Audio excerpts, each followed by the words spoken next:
Isang mapagpalang araw ng Biyernes, March 7, 2025 sa ating lahat kabayan.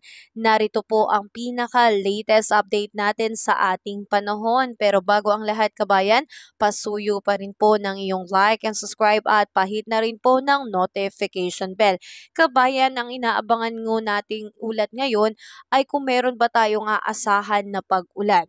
Sa ngayon kabayan, nagbabalik po ang epekto nitong northeast monsoon o hanging amihan na ngayon ay nakakaapekto po sa may Batanes, Cagayan at Apayao. Asahan po dyan ngayon kabayan na medyo malamig na simoy na hangin po ang mararanasan dahil po sa malamig na hanging dala nitong hanging amihan.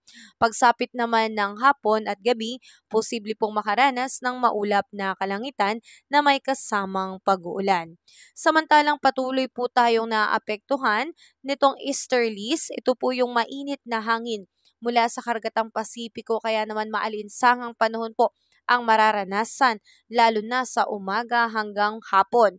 Dito po sa may Camarines Norte, Camarines Sur, Catanduanes, Albay, Zamboanga Peninsula, Basilan, Sulu at Tawi-Tawi. Pero pagsapit ng hapon po sa mga areas na yan, posible na pong makaranas hapon at gabi. Makaranas po ng maulap na kalangitan na meron pong mga kalat-kalat na pag-ulan, kulog at kidlat. Kaya ingat po tayo dahil may posibilidad na itong easterlies, although mainit na hangin ang dala, dahil nga posible pa rin po itong magdala ng pag-ulan, may tsansa pong magdulot po ito ng pagbaha. So ingat na lamang po tayo kabayan. Pagdating naman po dito sa may Metro Manila at ilang natitirang bahagi ng ating bansa, asahan pa rin po ang pagkakaroon ng fair weather o maalinsangang panahon. Pero pagdating sa hapon, asahan ang pagkakaroon po ng bahagyang maulap hanggang sa maulap na kalangitan. At posible rin po itong magdulot ng mga pag-ulan.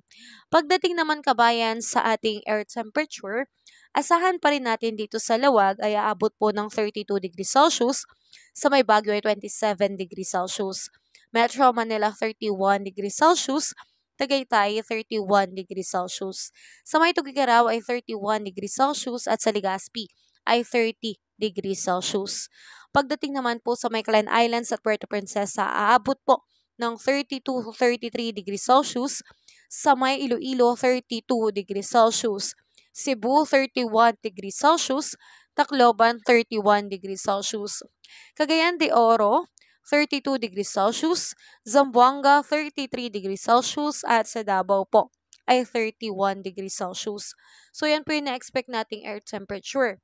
Pagdating naman po sa mga baybayin natin, may nakataas po tayo ngayon na gale warning signals at ang alon sa karagatan ay posibleng umabot up to 2.8 to 4.5 meters. Ito pong gale warning signals ay nagkaroon po ngayon dahil sa muling pagbabalik po ng hanging amihan, kaya asahan po ang mataas na alon sa baybayin ng Batanes, Cagayan, including Babuyan Islands, Ilocos Norte at Ilocos Sur. So kabayan, yung mga kapatid po natin na mga mangingisda ay umuiwas po muna tayo sa mga baybaying aking nabanggit dahil delikado at mataas po ang alon sa karagatan. Pagdating naman kabayan sa init na ating mararanasan, tayo po ay patuloy pa rin pong makakaranas ng maalinsangang panahon, mainit sa pakiramdam, kaya ugaliin po nating laging magdala ng payong kung tayo po ay lalabas ng bahay at ugaliing laging uminom ng tubig para hindi po tayo ma-dehydrate. Pagdating naman sa ulit natin sa bagyo, sa ngayon kabayan ay wala po tayong namamataan na anuang sama ng panahon sa loob at labas ng Philippine Area of Responsibility. Kaya wala po tayong dapat na ipangamba, pero patuloy pa rin po tayong laging maging handa at alerto at updated sa ating ulat panahon. So kabayan, yan na muna ang aking update sa araw na ito. Ako po ay patuloy na makikisuyo ng iyong like and subscribe at pahit na rin po ng notification bell. So ingat tayo kabayan, have a safe day po sa lahat.